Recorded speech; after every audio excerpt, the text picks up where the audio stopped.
பிற்படுத்தப்பட்ட தலித் மக்கள், கிறிஸ்துவ மக்கள், இஸ்லாமியர்கள் யாரும் அவங்க இதுல லிஸ்ட்ல கிடையாது.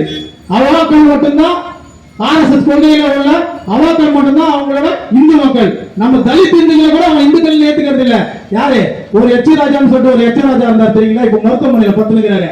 அவரு என்ன சொன்னாரு? திருப்பரங்குன்ற கோயில்ல போயிட்டு எங்களை நீங்க வழிபட விடலனா, எங்களை இப்ப மலையாள உள்ளனா காவலர்களை பார்த்து சொன்னாரு. என்ன சொன்னாரு?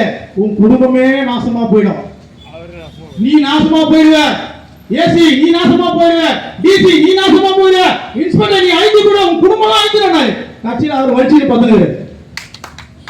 கடவுள் நின்று கொண்டும் அன்று கொள்ளும் கிடையாது, அந்த டைம்ல கொள்ளும். இறை நம்பிக்கை உடைய நாங்க, இஸ்லாத்தை ஏற்றுக்கொண்டு நாங்க.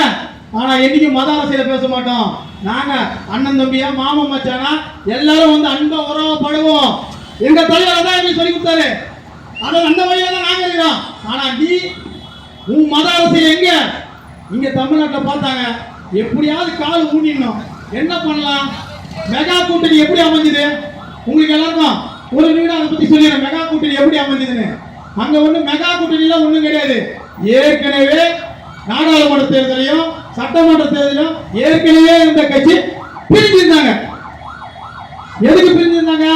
சீட்டுக்கும் நோட்டுக்கும். எனக்கு எத்தனை சீட்டு தருவேன், எனக்கு எவ்வளவு பணம் தருவேன்? இந்த முறை 6 இல்லை, எனக்கு 10.